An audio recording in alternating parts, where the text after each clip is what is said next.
Amigos de Radio Victoria, Ojo con Eso Televisión, en esta nuestra alianza hemisférica con Benamérica y con Invirne Corporation, vamos a conversar con William Santana en su segmento de todas las semanas, Diplomacia a su alcance.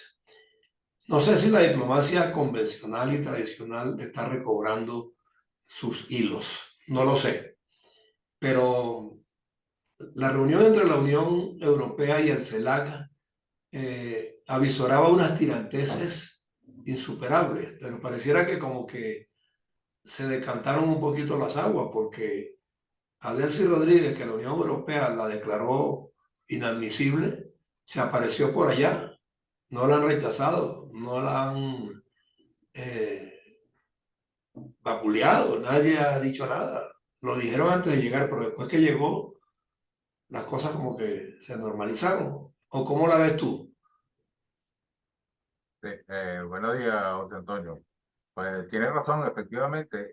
Yo he estado siguiendo todas las transmisiones que se están realizando a través de la Deutsche Welle y de Televisión Española y pues las tensiones parecen haber disminuido y bastante.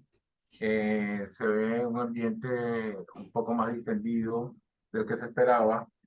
Como recordarás, durante todo este tiempo que ha transcurrido, los presagios no eran buenos en el sentido de que había más diferencias que posibilidades de acuerdos en este relacionamiento. Sin embargo, pues hoy los discursos han estado llenos de palabras muy bonitas acerca de la relación entre la región, de promesas, de acuerdos.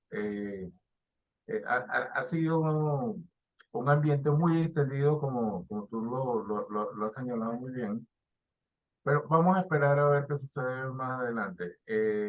La cumbre está comenzando, los acuerdos, los discursos inaugurales por lo general tienen ese tono y en la medida en que se realizan los debates, pues es donde vamos a encontrar de verdad si se está proyectando esta cumbre como un éxito para los intereses de ambas regiones o no. Eso no lo sabemos hasta este momento.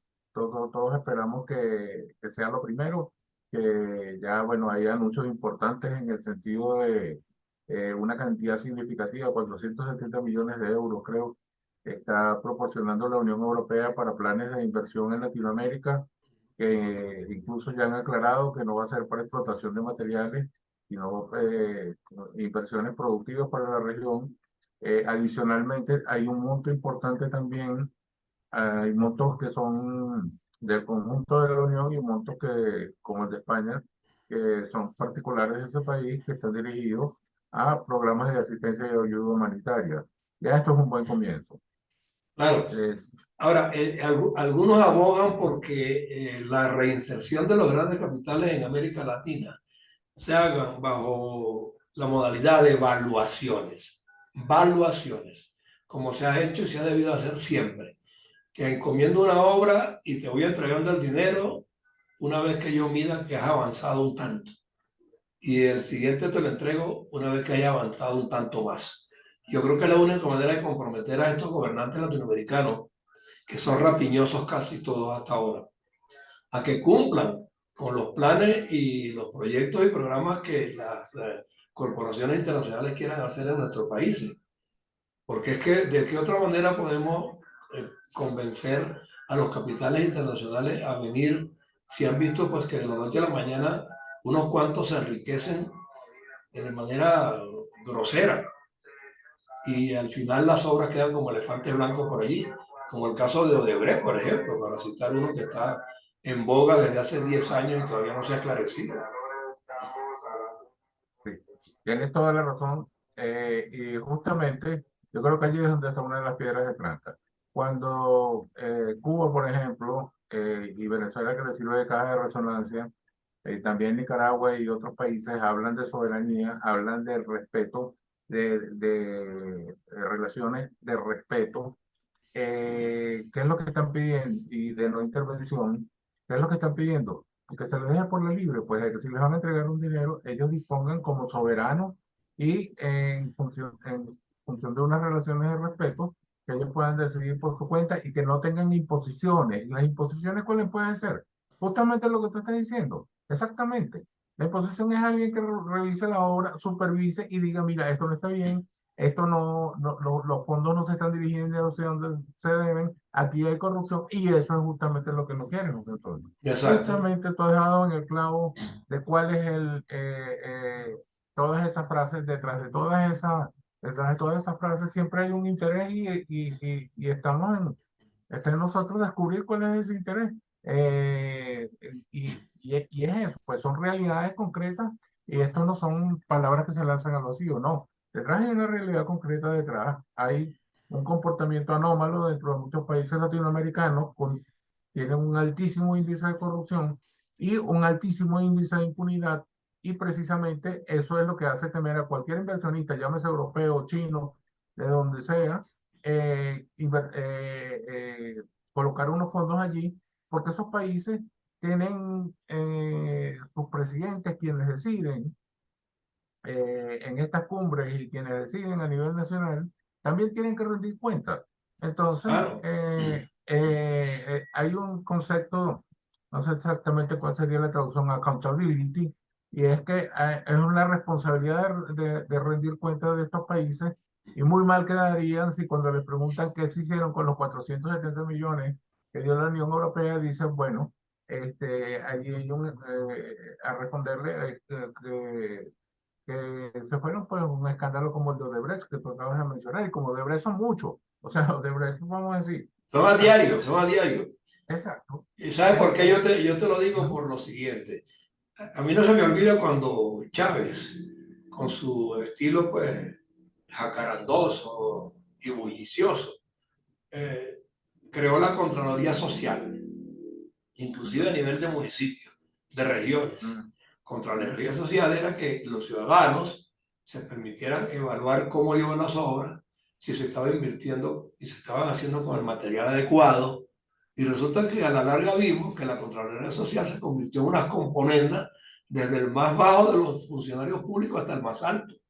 O sea, aquí vamos a coger todo, pero tú te quedas callado. Y vamos a hacer esta obra chimba. Y vamos a hacerla en lugar de con cemento, con yeso. Y lo vimos en las obras cívicas de edificaciones, inclusive para viviendas. Y esa es una de las razones por las que nuestros países están en vía de desarrollo, porque es que se les han entregado ingentes recursos y recursos y recursos de corporaciones internacionales y al final no tenemos una obra que podamos exhibir como grandiosa. mira, sí tiene razón en eso, y yo creo que es un mal generalizado y extendido en toda Latinoamérica y con gobiernos autoritarios aún más todavía. Y es lo que estamos, Claro, claro. es lo que estamos viendo, autoritarios para dictatoriales, como lo llama Sánchez Berzaín. En todo caso, don José Antonio, para no desviarnos del tema, fíjate que lo que nosotros estamos avisorando ya en esta cumbre, eh, te lo voy a mencionar dos cosas. La primera es qué es lo que espera la Unión Europea, aparte de toda esta ayuda y de toda esta colaboración que hay en materia humanitaria y en materia de inversiones. ¿Qué espera a cambio de Latinoamérica? Mira, se supone que en estos momentos, cuando el mundo se encuentra en un conflicto de la magnitud como es el de la invasión rusa a Ucrania, el asunto de la paz y la seguridad internacional y los retrocesos de la democracia están en toda discusión, están en cualquier foro porque son de la primera importancia. Claro. Entonces, ¿qué se espera a cambio de la región? Lo que se espera es que mantenga Paz y sosiego, vale, paz y sosiego para poder invertir. una posición que hasta hace unos cuantos años o hace pocas décadas, 2 décadas, había sido tradicional, y es alinearse siempre en favor de la paz y seguridad internacionales, asunto que no están haciendo en estos momentos porque no están condenando la guerra ucraniana. Mm. Entonces ya ahí hay un elemento divergente y ese elemento va a pesar en las discusiones porque ya una vez iniciada la reunión, vamos a ver ahora en adelante cómo se desarrollan los debates y ya hay el pronóstico, y lo dijo Josep Borrell esta mañana en una entrevista acerca de ciertas dificultades para lograr un documento final. Una cumbre sin un documento final se considera un fracaso. Desperdicio. Por lo general se hace un resumen, pero un resumen nunca va a recoger Las resumen. intencionalidades, las verdaderas intencionalidades. Claro, entonces cuando Josep Borrell está hablando de que se teme que no pueda haber un documento final, es que allí hay, en ese encuentro hubo posiciones irreconciliables y las posiciones irreconciliables son justamente las que le está pidiendo Europa a América Latina. Pues ese compromiso con la paz y seguridad internacionales que yo te he mencionado y también un alejamiento de los regímenes autoritarios en el mundo. ¿Y quiénes propician quiénes son los que están en contra de lo que quiere Europa? Mira, Brasil, que es el principal socio de China en el continente. Argentina, que quiere alinearse, Venezuela y Colombia. por no mencionarte los casos más extremos, que son Cuba, Nicaragua y Venezuela, los primeros que se opusieron totalmente a que Zelensky estuviese en la cumbre, que hubiera sido una demostración importantísima para el continente y yo creo que hubiera conseguido mucho más de lo que ha conseguido hasta ahora. No solamente en términos monetarios, en muchos términos de lo que significa una relación de dos regiones tan importantes en el mundo.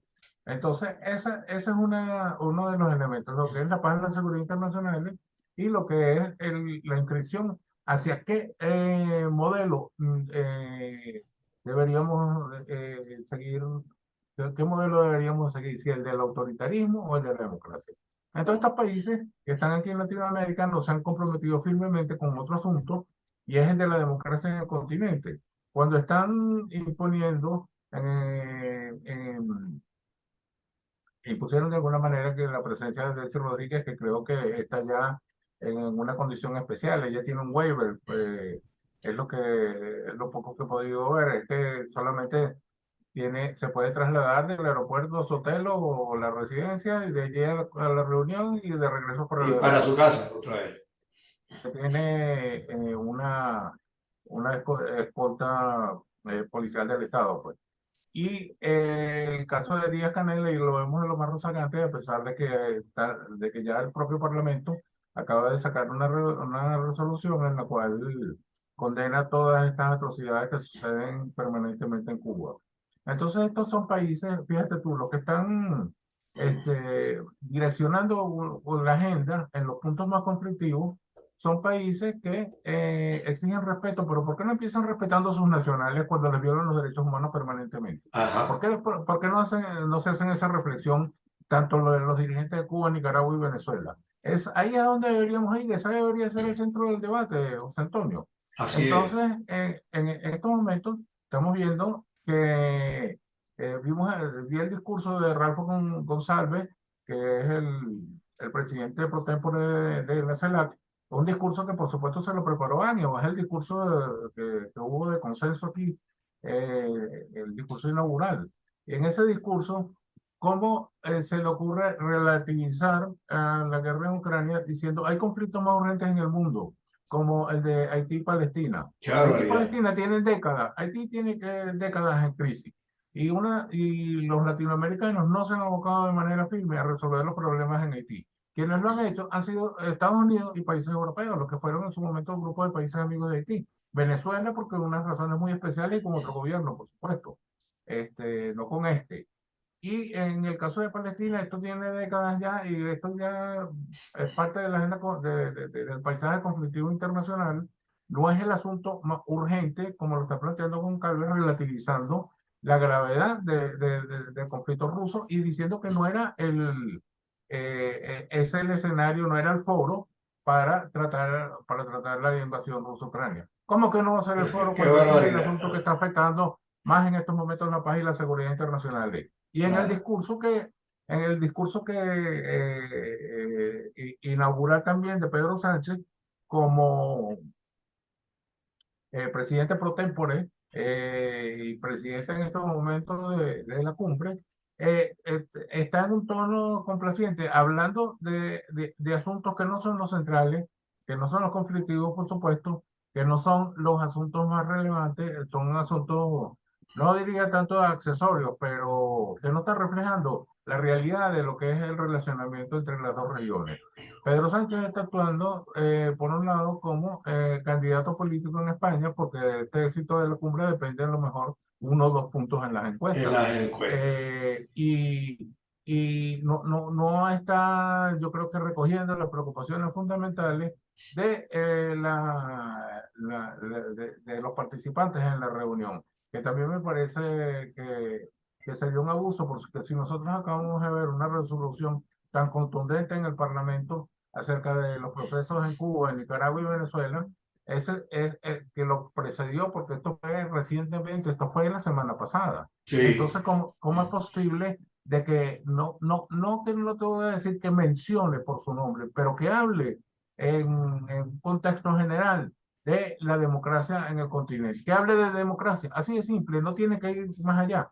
Y con eso yo creo que estaría cubriendo de una manera cabal las formalidades que le competen como presidente pro tempore de la Unión.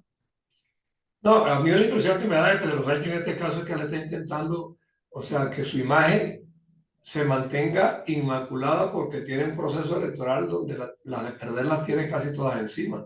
Entonces intenta ser neutral o equilibrado, pero yo creo que si tú has sido demócrata y te has exhibido como tal, no puedes estar escamoteando en cualquier circunstancia el término democracia. Y él no lo ha usado con la propiedad de vida.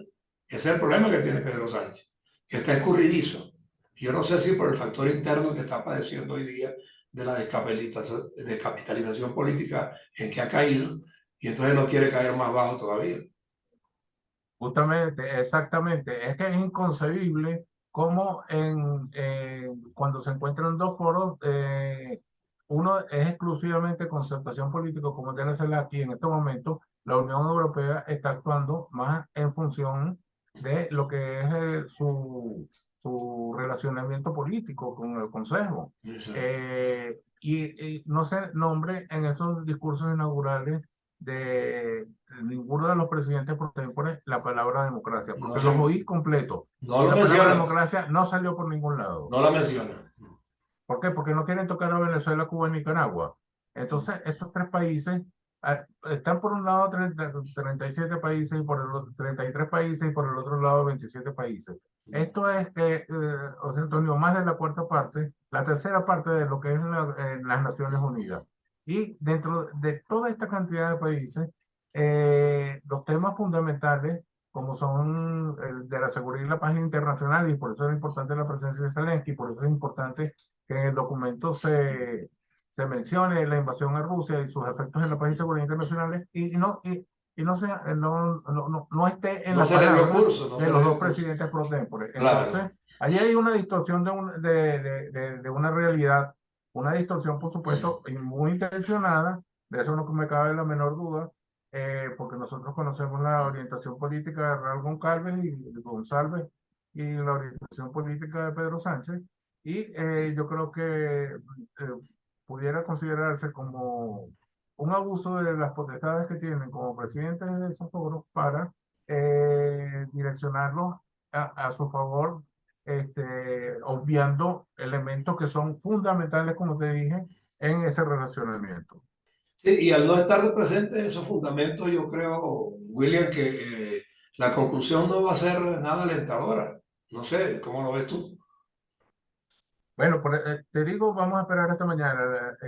La Unión Europea está haciendo su función, es tenderle la ayuda, extenderle sus brazos, extenderle, aquí no se trata de imposiciones, sino se trata de buscar un relacionamiento que sea constructivo para ambas partes, que sea positivo para ambas partes, y más para la región latinoamericana que para Europa.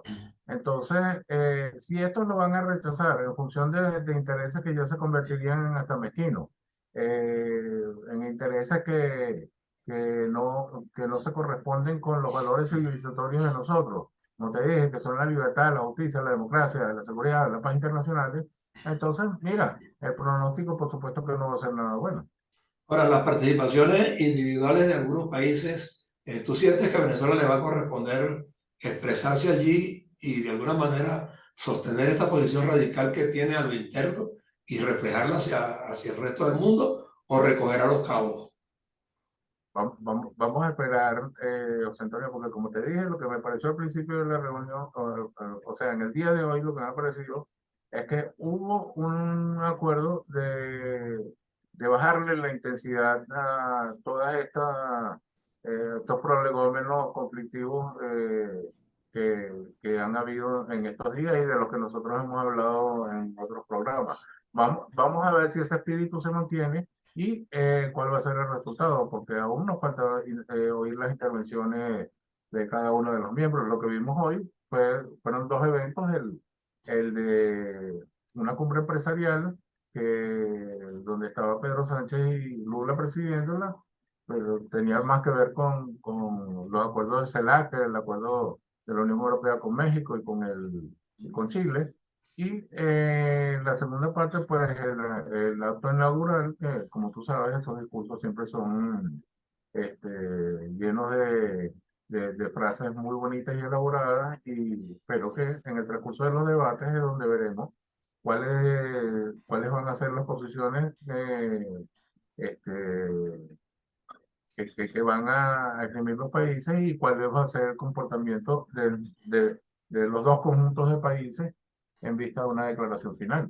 Bueno, ya veremos si Darcy Rodríguez se para en el podio con un saquito de piedra allí y empieza a lanzar, porque ese es el estilo que han utilizado hasta ahora, malponer a todo el mundo y endiosarse de ellos.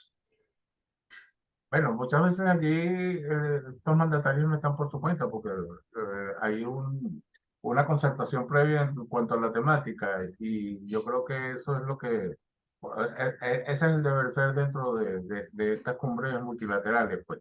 Pero nosotros siempre nos llevamos una sorpresa este, y yo creo que aquí también esto no va a ser la excepción. Vamos a tener la parte picantosa que comentar de la reunión. Por eso te lo digo. Así que lo vamos a dejar para el próximo Diplomacias al Alcance el lunes que viene, para verlo en frío y saber qué repercusiones estamos levantando a nivel global. José Antonio, y también te quería mencionar algo brevemente, que fíjate tú, está coincidiendo esta reunión con la decisión que tomó Rusia de no renovar el acuerdo para el comercio de cereales. Ese Ajá. acuerdo no está atacando a Ucrania, está atacando a gran parte del mundo entero, porque, y lo deben de sentir en estos momentos los europeos, porque a ellos les afecta, pero también afecta a los países africanos y asiáticos, y afecta a cantidades de nutridos en el mundo, porque parte de esos cereales van al Programa Mundial de Alimentos, que se les dona a todos esos países donde la gente está muriendo de hambre, donde hay gente famélica, y de allí provenía una ayuda importante para países del Medio Oriente también. Acuérdate que hay países allí, por ejemplo, el Líbano estuvo un tiempo sin pan cuando de la crisis esta. Bueno, a Rusia le ha encantado siempre diezmar poblaciones enteras. Por el hambre Entonces, lo va a lograr una vez más. Entonces, fíjate tú que esa neutralidad, entre comillas, de Latinoamérica en estos momentos luce peor aún por este acontecimiento. Claro, porque es aliada de un individuo que está prácticamente poniendo en el tapete un tema que es crucial y álgido para la subsistencia de poblaciones enteras, como es la alimentación. Y ellos son aliados de ese individuo que está propiciando eso, que es Putin. Mire, y por último, y debido a haber comenzado por allí, las felicitaciones por los 25 años del Tratado de la Suscripción del Acuerdo de Roma, mediante el cual se creó la Corte Penal Internacional. Y Ajá. nosotros más que nadie debemos en estos momentos tener la esperanza de que los trabajos de la Corte lleguen a buen puerto, como se dice en diplomacia. Bueno, el ojo está puesto allí, por eso nosotros tenemos todos los miércoles un programa relacionado con el tema de la Corte, sus Mm. incidencias, o sea, sus tendencias, sus reacciones, sus posiciones y también las réplicas de los que pretenden, pues, de alguna manera demonizarla, pero que no es tal. Es la verdadera justicia internacional que radica Mm. allí y que en el momento que se pronuncie sabremos si nosotros salimos favorecidos o no. Claro que sí. Ok, gracias William por tu tiempo. Un abrazo. Igualmente. Bueno.